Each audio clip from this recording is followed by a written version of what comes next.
चिराग पासवान कितना और लालची हो सकता है। उस अकेले सांसद पे मेरे प्रधानमंत्री ने विश्वास करके 5 सीटें लड़ने के लिए दी। अब अगर इसके बाद भी मैं गठबंधन से कुछ मांगूं तो मुझसे बड़ा नाशुक्रा कोई नहीं होगा, मुझसे बड़ा लालची कोई नहीं होगा। इसके चिराग पासवान कितना और लालची हो सकता है। विचारों से समझौता की बात हो रही है। नहीं, ये लालच की बात होगी। आप सोच रहे हैं मैं कहाँ से आया हूँ।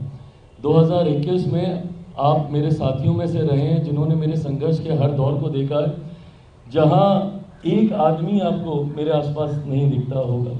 संभवतः कहीं कार्यक्रम करना है तो 10 लोग कहाँ से आएंगे, कौन उस व्यवस्था को तैयार करेगा। ये मुट्ठी भर लोग जो हमारे साथ थे वो इन चीज़ों को ऑर्गेनाइज करने का काम करते थे। ऐसे में 2024 में अकेले सांसद की पार्टी, और जिसकी पार्टी को 2021 में तोड़ दिया गया था, उसे घर परिवार से निकाल दिया गया था, उस अकेले सांसद पे मेरे प्रधानमंत्री ने विश्वास करके 5 सीटें लड़ने के लिए दी। आज जब स्ट्राइक रेट की बात होती है कि मैंने 5 की 5 जीत के दी, वो तो सेकेंडरी है ना, पर ये विश्वास ही होना कि आपको 5 सीटें दी जा सकती हैं और आप जीत सकते हैं, ये विश्वास ही बहुत बड़ी बात है जो मेरे प्रधानमंत्री ने मुझ पर किया। उसके बाद उनके विश्वास पे मैं खरा उतरा, वो सेकेंडरी था। 5 सांसद मेरे जीते, 1 सांसद वाली पार्टी के 0 में 1 विधायक बोलने लगा था, बट जो जीते भी थे वो भी दूसरी तरफ चले गए थे। तो 0 विधायक वाली पार्टी को 29 सीटें दे दी जाती हैं चुनाव लड़ने के लिए। उसमें से हम 19 जीत के आते हैं तब, जबकि निरंतरता में ये नैरेटिव सेट किया जा रहा था कि सारी हारने वाली सीटें दी गई हैं। दहाई का आंकड़ा भी चिराग पासवान की पार्टी पार नहीं कर पाएगी। एंड जो कि इनोवेट डाटा के हिसाब से देखें तो सही भी था। 29 में से 26 हारी हुई सीटों पर मेरे प्रत्याशी चुनाव लड़ रहे थे।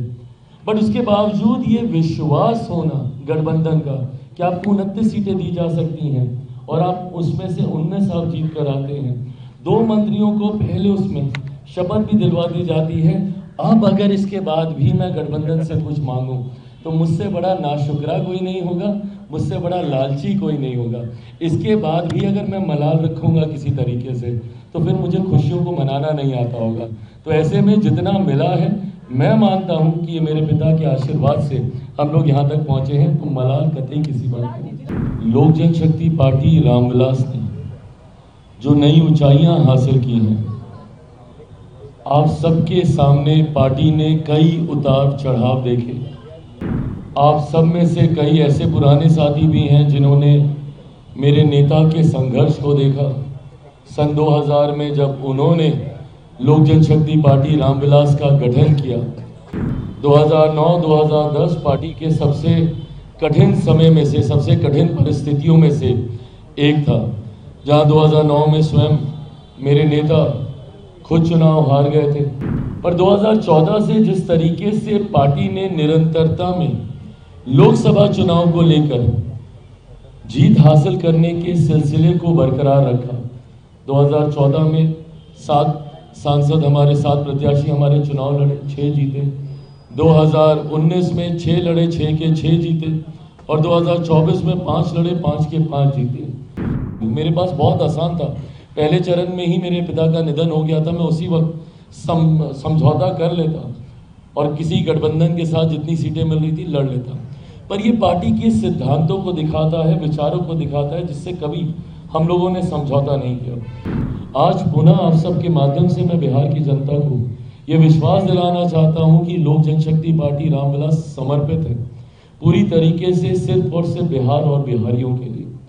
आज पार्टी को ये जीत हासिल हुई है, बट उसके बावजूद कल पार्टी की हुई बैठक में पुनः ये संकल्प लिया गया कि इसके बाद पार्टी अब दुगनी नहीं, संभवतः चौगुनी ताकत से मेहनत करेगी। जनवरी में दही चूड़ा के तुरंत बाद, जैसे ही खरमास समाप्त होगा, उसके तुरंत बाद से लोक जनशक्ति पार्टी रामविलास पुनः बिहार भर की यात्रा में हम लोग निकलने का काम करेंगे। साथियों, सबसे पहले इस प्रेस वार्ता में आने के लिए आप सबका धन्यवाद। आज की प्रेस वार्ता में 3 महत्वपूर्ण जानकारी जो मैं आप सबके साथ साझा करना चाहता हूं, और उन जानकारियों को साझा करूं उससे पहले जरूरी है एक छोटा जिक्र लोक जनशक्ति पार्टी रामविलास ने जो नई ऊंचाइयां हासिल की हैं। आप सबके सामने पार्टी ने कई उतार चढ़ाव देखे। आप सब में से कई ऐसे पुराने साथी भी हैं जिन्होंने मेरे नेता के संघर्ष को देखा। सन 2000 में जब उन्होंने लोक जनशक्ति पार्टी रामविलास का गठन किया और किस तरीके से अलग अलग पड़ाव पर कई बार पार्टी ने ऊंचाइयां हासिल की, तो कई बार पार्टी को संघर्ष के दौर से गुजरना पड़ा। 2000 में पार्टी के गठन के तुरंत बाद हुए लोकसभा चुनाव में जहां हमारे 4 सांसद जीतकर आए, तो वहीं 2005 के दोनों चुनाव में जहां एक बार प्रदर्शन बेहतरीन रहा, 29 विधायक जीतकर आए, तो उसी साल हुए नवंबर के चुनाव में पार्टी उस प्रदर्शन को दोहरा नहीं पाई। 2009-2010 पार्टी के सबसे कठिन समय में से, सबसे कठिन परिस्थितियों में से एक था, जहां 2009 में स्वयं मेरे नेता खुद चुनाव हार गए थे, पार्टी का कोई सांसद उस वक्त जीत नहीं पाया था।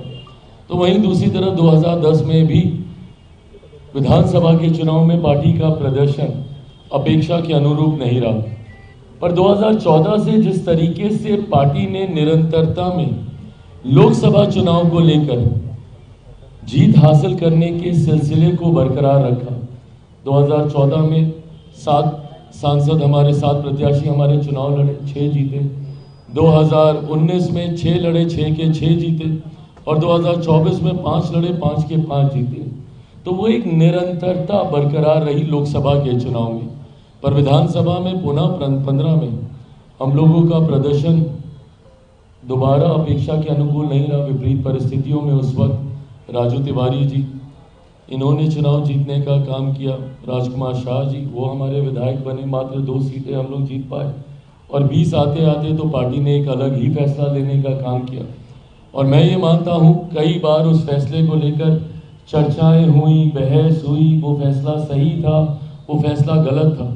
पर उस वक्त भी मैंने कहा था कि मेरे इस फैसले का, मेरे इस निर्णय का इतिहास अपने हिसाब से आकलन करेगा कि क्या वो फैसला सही था मेरा अकेले चुनाव लड़ने का या गलत था।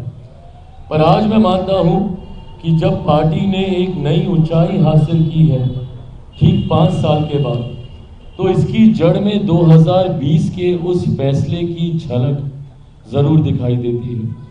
2020 में लोक जनशक्ति पार्टी रामविलास ने विपरीत परिस्थितियों में, जब यकीनन गठबंधन में हम लोग को कॉर्नर किया जा रहा था, गठबंधन में हम लोग को जगह नहीं मिली थी, तो वहीं एक ऐसा दौर था जब मेरे नेता, मेरे पिता आदरणीय रामविलास पासवान जी का स्वास्थ्य ठीक नहीं था और लगभग अगस्त के महीने से वो अस्पताल में थे और उससे पहले से उनकी तबीयत खराब थी।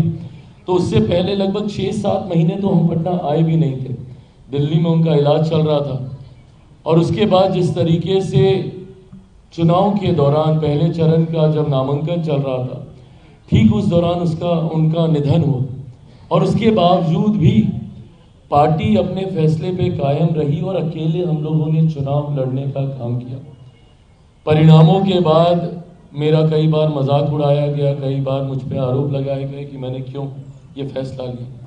पर उसके बाद भी मुझे कम से कम इस बात का गर्व, इस बात का संतोष था कि एक अपने सिद्धांतों पे अडिग रहते हुए, बिना कोई समझौता किए हुए, अगर मैंने ये फैसला लिया था कि मैं अकेले चुनाव लड़ूंगा, तो अंतिम दम तक मैं उस फैसले के साथ